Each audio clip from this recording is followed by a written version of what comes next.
Good morning dear student, मैं आपकी हिंदी की टीचर। और आज हम हिंदी व्याकरण को जो हमने चैप्टर पढ़ा था प्रीवियस वीडियोस में उसी को हम कंटिन्यू करेंगे। बच्चों, अब तक हमने हमारा थर्ड चैप्टर वचन कंप्लीट कर लिया था। इस चैप्टर में हमने वचन पढ़े थे। वचन क्या होता है? ऐसे शब्द जिनसे हमें एक या अनेक, एक या एक से ज़्यादा होने का आभास होता है, पता चलता है, उसे वचन कहते हैं। और वचन हमने दो तरीके के पढ़े थे, यानी दो प्रकार के हमने वचन पढ़े थे, एक वचन और बहुवचन।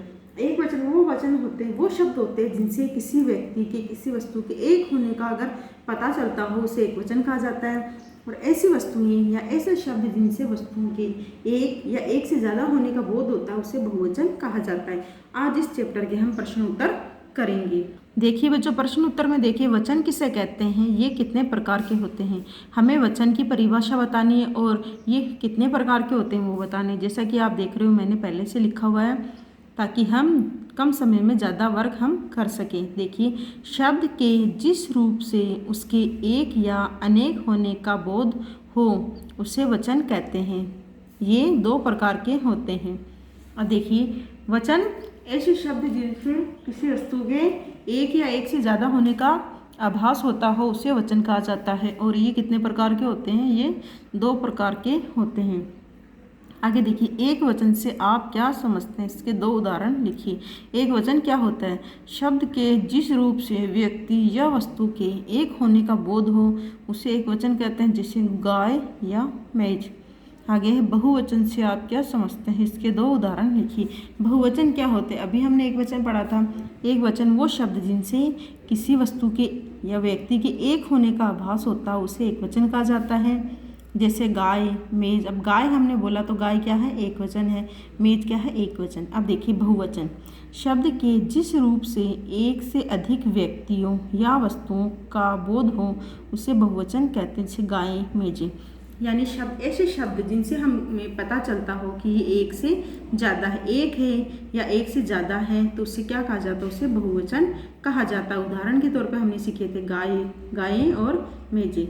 आगे है चौथा प्रश्न, निम्नलिखित शब्दों के वचन बदलकर लिखिए। हमें कुछ शब्द दिए गए हैं, इनके हमें वचन बदलना है, यानी जो हमारे एक वचन होंगे उनको हमें बहुवचन में तब्दील करना है और जो बहुवचन होंगे उनको एक वचन में हमें तब्दील करना है। तो देखिए, पुस्तक, पुस्तक क्या है? एक वचन, इसका बहुवचन क्या होगा?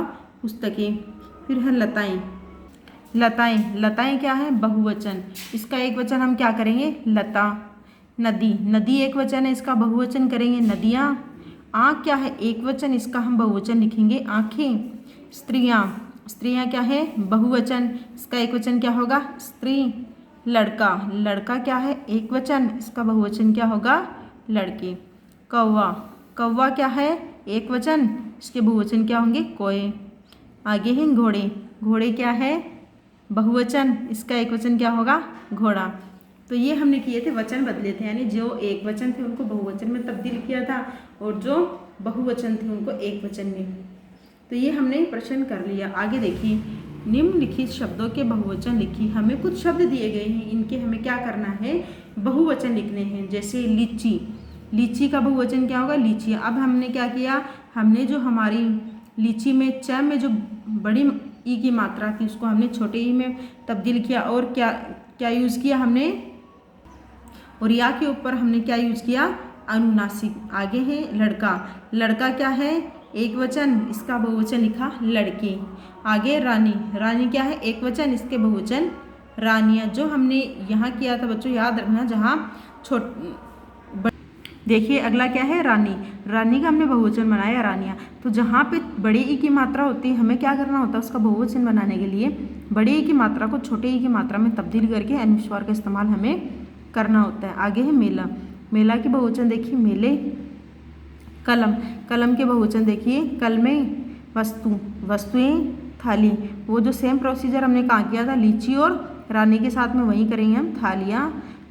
कहानी, कहानियाँ। कविता, कविताएं। तो ये थे हमारे एक वचन से बहुवचन में तब्दील करने वाले, यानी हमें एक वचन शब्द दिए गए थे, हमें उनके बहुवचन में तब्दील करना था। आगे देखिए, निम्नलिखित शब्दों के एक वचन लिखिए।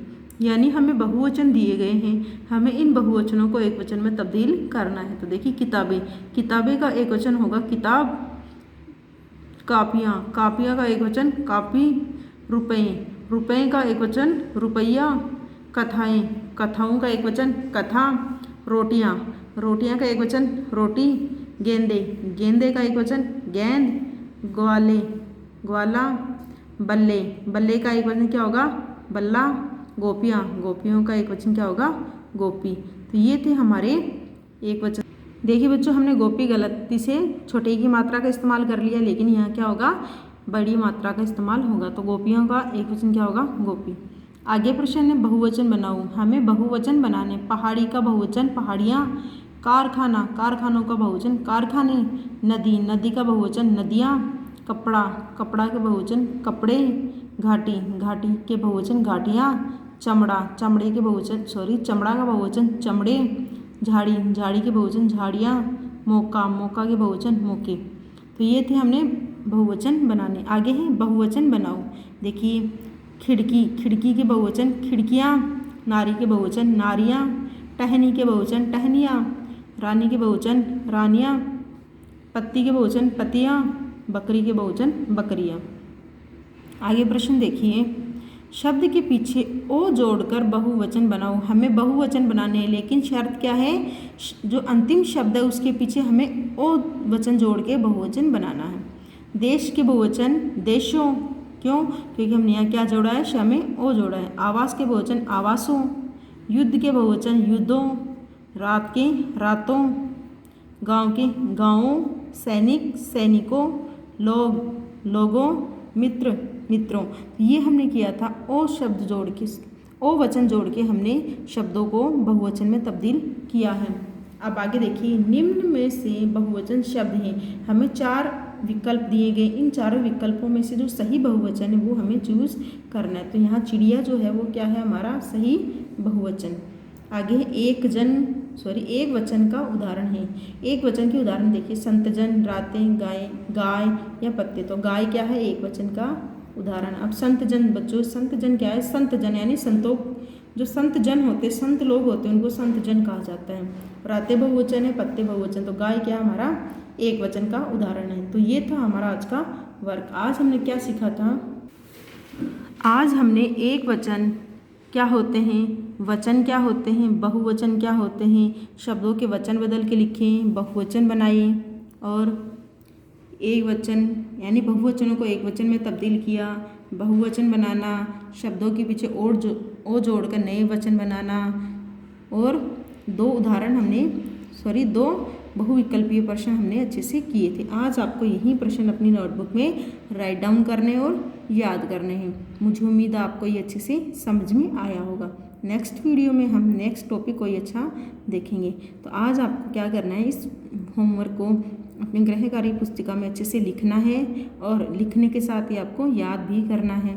और इस वीडियो को आपको ज़्यादा से ज़्यादा शेयर करना है, कमेंट करना और लाइक करना है। अगर आपको किसी क्वेश्चन में कोई प्रॉब्लम है, कन्फ्यूज़न है तो आप कमेंट करके पूछ सकते हैं। Dear student, have a nice day. Thank you so much.